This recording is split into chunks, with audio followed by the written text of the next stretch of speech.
Merci de votre fidélité à la chaîne du futur. Tout de suite, les titres de cette nouvelle édition. Ce 11 juillet, le monde entier célèbre la Journée mondiale de la population. Cette année, le Fonds des Nations Unies pour la population et l'ATBEF veulent attirer l'attention sur les grossesses d'adolescentes, un phénomène qui ralentit la scolarisation des jeunes filles. La machine électorale de l'UNIR vient de se déployer dans la préfecture de Doufelgo ce mercredi. Les militants et candidats ont lancé la campagne dans cette préfecture par une caravane à Niamtougou. Et puis, autre anniversaire, ce 11 juillet, les Serbes de Bosnie célèbrent dans la douleur le 18e anniversaire du massacre de Srebrenica. Pour la circonstance, plus de 400 victimes de ce massacre identifiées ont été inhumées. Voilà pour le sommaire. Bienvenue à toutes et à tous. Je vous le disais tantôt, ce jeudi 11 juillet, le monde entier célèbre la Journée mondiale de la population. C'est la 28e édition de ce genre qui est célébrée cette année sous le thème « Les grossesses d'adolescentes ». Un véritable phénomène de société de nos jours. Elles sont de plus en plus nombreuses, ces jeunes filles qui tombent enceintes avant d'atteindre l'âge de 18 ans. Le Fonds des Nations Unies pour la population, UNFPA, et l'Association togolaise pour le bien-être familial ont organisé des manifestations ce jour pour attirer l'attention des uns et des autres sur ce phénomène. Apolline Abaki. C'est le centre des jeunes d'Avéji qui a accueilli les manifestations de ce 11 juillet qui marque la journée mondiale de population. Cette journée qui donne l'occasion d'éveiller l'attention des autorités publiques et des partenaires au développement sur l'importance des questions de population en lien avec le processus de développement.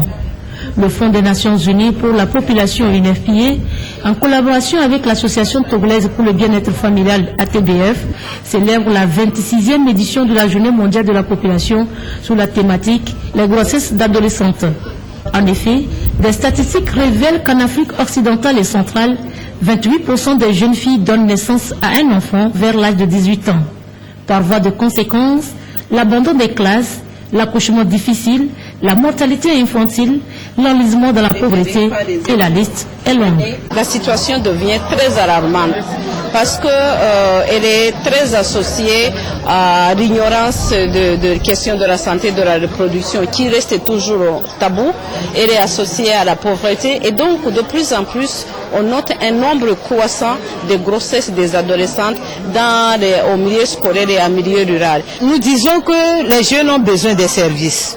Ont besoin qu'on leur offre les services de santé de la reproduction, qu'on leur parle de ce qu'est l'appareil génital, comment fonctionnent ces organes, qu'ils puissent connaître leur cycle menstruel, qu'ils puissent savoir qu'un seul rapport sexuel peut équivaloir à une grossesse non désirée, qu'ils puissent connaître les infections sexuellement transmissibles et faire de la prévention. Cette journée donne aussi l'opportunité de réaffirmer l'engagement et la détermination des gouvernements à accompagner les efforts des institutions nationales et internationales en matière de santé procréative. Comme vous l'aurez certainement constaté, mesdames et messieurs, les efforts sont consentis par nos États grâce à la mobilisation de la communauté internationale qui s'est engagée à améliorer la santé de la reproduction de la femme et à promouvoir ses droits à travers le monde. Au Togo, comme dans la plupart des pays en voie de développement, la jeune fille n'échappe pas à cette situation préoccupante. Les efforts du gouvernement sont axés, entre autres, sur l'amélioration des conditions de vie des adolescents et adolescentes, en particulier en ce qui concerne leur santé, leur protection et la réalisation de leurs droits. L'UNFPA, dans sa bataille pour le droit des adolescents et des jeunes, plaide pour l'éducation des jeunes filles pour que leur potentiel soit accompli. Plusieurs activités ont marqué la célébration de cette journée mondiale de population au Togo, dont un gala de football qui a vu la participation de 4 équipes récompensées ce jour. Le ministre de l'administration territoriale, de la décentralisation et des collectivités locales, Gilbert Bawara, était face à la presse ce jeudi en fin d'après-midi. Il a tenu à faire le point sur les discussions qui ont eu lieu entre le gouvernement et l'opposition, des discussions qui ont permis aux deux camps d'aplanir leurs divergences et de décrisper l'atmosphère en vue d'une bonne organisation des élections législatives du 25 juillet prochain. Je vous propose d'écouter un extrait des propos du ministre Gilbert Bawara. Ces concertations se sont déroulées dans un esprit d'ouverture, de compréhension et de respect mutuel, et dans un souci de recherche, de compromis et de solutions consensuelles. Les échanges ont porté sur de nombreux sujets et ont débouché sur d'importantes mesures visant au renforcement du climat d'apaisement et de sérénité et à la consolidation des conditions d'organisation des élections législatives en cours. Parmi donc les mesures importantes prises, je voudrais mentionner la libération provisoire de certaines personnes détenues dans le cadre de l'affaire des incendies de Kara et de Lomé. Et je voudrais vous informer, et je suis sûr que vous le savez déjà, que les trois personnes, les trois concitoyens dont la libération était également revendiquée, ont été effectivement élargies cet après-midi. La levée des mesures de restriction à l'égard des accusés non détenus dans la même affaire. La souplesse et l'esprit conciliant affichés dans l'examen de certains dossiers de candidature.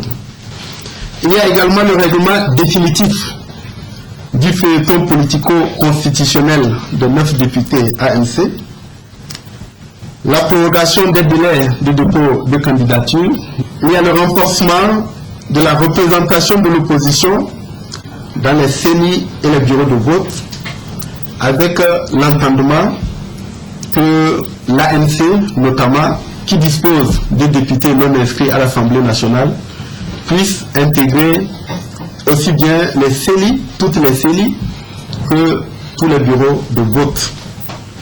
Il y a le versement effectif de la subvention financière accordée par l'État pour appuyer la campagne électorale des partis politiques et regroupements de partis politiques. Il y a la prorogation de la date de clôture de la campagne électorale et partant, le réaménagement de la date des élections législatives qui auront lieu le 25 juillet 2013. Il y a l'élargissement du comité de suivi du processus électoral pour assurer une représentation adéquate de la coalition Arc-en-Ciel et du collectif Second le Togo, afin que, et la possibilité d'intégrer au comité de suivi un mécanisme de veille, à savoir faire en sorte que toutes les parties prenantes au processus électoral aient la possibilité d'interpeller la CENI ou le gouvernement lorsqu'ils auraient ou elles auraient des préoccupations quelconques concernant le déroulement du processus électoral. Autre rencontre avec la presse qui va également permettre d'accompagner ces élections, c'est celle du mouvement Martin Luther King, la voix des sans-voix. Cette rencontre a permis à ce mouvement de lancer son pacte dit pacte citoyen et patriotique. C'est un document qui, selon le mouvement Martin Luther King, va permettre de sensibiliser les Togolais sur les valeurs que sont le civisme, le patriotisme, la non-violence et le respect mutuel. Radjoul Mohamedou. La vedette de cette conférence de presse, c'est ce document de 23 pages, lancé ce jour par le mouvement Martin Luther King, la voix des sans-voix. Un pacte citoyen et patriotique qui délimite le périmètre des droits et devoirs des Togolais pour une vie citoyenne apaisée dans un état de droit. Un pacte scellé autour d'une série de valeurs regroupées en 4 axes cardinaux. L'amour que nous avons envers notre pays. La deuxième partie porte sur un appel que nous avons lancé à la culture de la non-violence, de la paix, du civisme et de la tolérance. La troisième partie porte sur la citoyenneté. Qu'est-ce que c'est la citoyenneté? Parce que nous estimons que le citoyen, c'est celui-là qui a des devoirs, des obligations envers l'État et envers les autres citoyens. Et la dernière partie, ça porte sur un appel patriotique que nous avons lancé aux acteurs politiques du monde, parce que, comme nous ne le voyons pas, ce sont ces acteurs-là qui décident du sort de la nation. Si aujourd'hui tous les acteurs politiques décident que le Togo aille mieux, donc ils vont afficher des comportements, ces comportements républicains, des comportements patriotiques, cela va rejaillir sur les militants de ces acteurs politiques. Ce mouvement de la société civile qui entend être la bouche des malheurs qui n'ont point de bouche s'est aussi penché sur le dysfonctionnement de la filière coton au Togo. Il a ainsi révélé un document d'enquête fouillé qui épingle les acteurs de ce secteur. Le président du mouvement, après avoir sonné l'alerte sur la corruption qui gangrène le monde cotonnier togolais, a appelé à la vigilance du chef de l'État. Nous avons été sollicités par les producteurs de coton depuis le nord du pays jusqu'au sud de ce que la filière est en danger. La filière est en danger parce que ceux qui sont en charge de ce secteur, il faut vous le dire, sont des gens qui sont sans scrupules, qui agissent pas dans l'intérêt des producteurs du coton. La situation est très critique parce que les producteurs n'ont plus d'engrais. Et cela, ça va répercuter négativement et dangereusement sur la production coton cette année.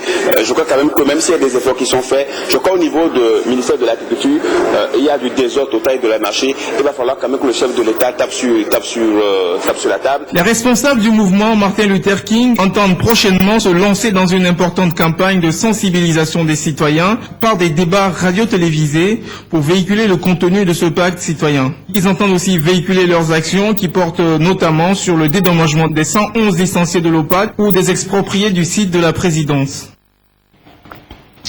Et les valeurs contenues dans le pacte citoyen et patriotique du mouvement Martin Luther King sont des valeurs dont chaque Togolais doit être imprégné, surtout en cette période électorale. Parlons justement de la période électorale. Nous sommes en pleine campagne. Le parti Union pour la République continue d'occuper le terrain dans la préfecture de Doufelgou. La campagne de Unir a été officiellement lancée là-bas ce mercredi par une caravane dans la ville de Niamtougou. Alfred Mindissa, Roger Amengra. Ambiance de grand jour mercredi au pays de Lamba et de Naoudeba. À travers une caravane qui a sillonné les artères de la ville de Niamtougou, le parti Union pour la République Unie a ainsi lancé la campagne électorale dans la préfecture de Doufelgou.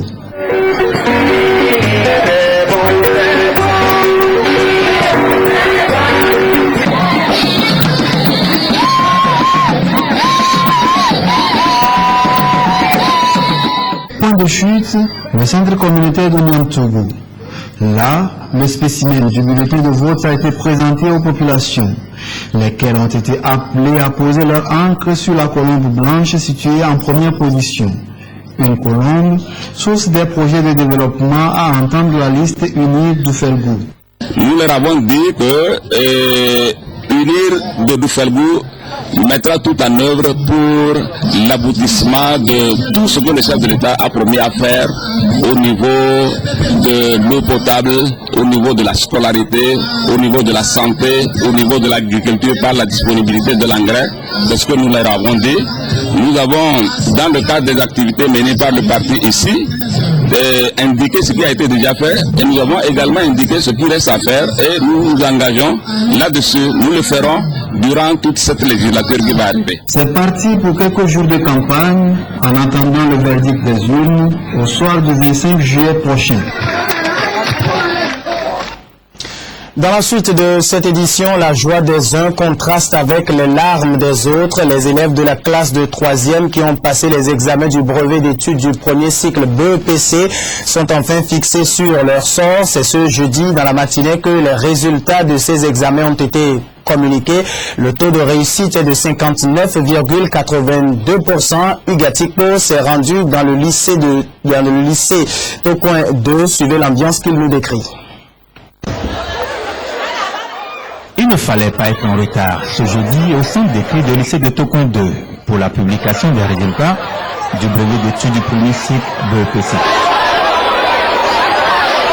C'est une grande bousculade qui a été occasionnée, chacun cherchant la meilleure place pour découvrir le verdict final. Et comme à l'accoutumée, les cris de joie et de satisfaction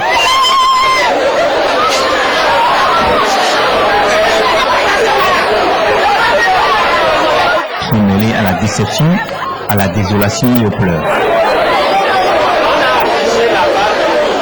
Pour certains, c'est le couronnement des efforts entrepris depuis la rentrée scolaire 2012-2013. Après de dur labeur, des cours de masse, j'ai dû apprendre dans la nuit, je me bosse beaucoup et j'ai eu ma réussite. À cause de ça, je serais vraiment content. C'est pour ça que je peux remercier aussi mon Dieu pour tout ce qu'il m'a fait. Je n'ai pas écouté le nom de certains amis, ça m'a tellement déçu parce qu'on apprenait tous ensemble. Je suis très contente parce qu'aujourd'hui c'est une journée que je n'ai jamais vue dans ma vie. Moi je préfère la G2 parce que je vais être comptable. Le centre d'écrit de lycée Tokondo a regroupé les candidats venus de 6 établissements, à savoir Amitié, Providence, Montesquieu et Connaissance Plus. À l'heure du bilan, on enregistre un pourcentage de 45,7% d'admis dans ce centre. Il y a 851 candidats et on a noté 28 absents. Donc il y a 823 qui ont composé normalement. Et nous relevons 311 admis, dont le pourcentage est 45,07%. Je pense que c'est un résultat passable. Les raisons de ce faible pourcentage sont diverses, mais l'on revient sur une année scolaire mouvementée avec la grève des enseignants. Les raisons de l'échec sont partagées parce que d'une part les élèves, d'autre part aussi peut-être nous les enseignants aussi, et aussi il y a aussi la grève des fonctionnaires qui a tellement pris du temps. Les enfants étaient dehors durant 2 ou 4 semaines dans les rues et vous voyez, et en temps on avait dit que les cours qu'on n'avait pas passés au cours de la grève ne seront plus répétés. Alors, vous voyez tout ça là, tout ça a contribué effectivement à ce résultat que nous voyons. La voie des lycées d'enseignement général et technique s'ouvre ainsi pour les admis. Les récalés vont eux remettre à l'année prochaine leurs ambitions. Le taux de réussite de cette année est estimé à 59,82% contre 57,91% en 2012. La triste réalité des examens. Hors du Togo, triste anniversaire ce 11 juillet. Cela fait 18 ans jour pour jour que le massacre de Srebrenica a été perpétré. À cette date, les troupes serbes prenaient le contrôle de l'enclave musulmane sous la direction de Radovan Karadzic. Plus de 8000 musulmans avaient été massacrés ce 11 juillet 1995. Cette commémoration coïncide avec les obsèques de 409 victimes identifiées de ce massacre. Ils sont plusieurs milliers à s'être déplacés au mémorial de Srebrenica. Ceux-ci ont marché, fait en sens inverse le parcours que les hommes de Srebrenica ont suivi pour tenter de fuir le massacre. Tout le monde devrait venir ici marcher. Les gens devraient rendre hommage à ces victimes et ainsi ce genre de massacre ne se reproduira pas, nulle part et contre personne. Au même moment, les dépouilles de 409 victimes sont acheminées au mémorial, en camion. Des camions décorés de fleurs anonymes, des proches qui peuvent enfin, 18 ans plus tard, donner une sépulture digne à leur fils, leur mari, leur frère. Je suis ici pour dire adieu à mon père et à mon frère. Je les ai trouvés après 20 ans.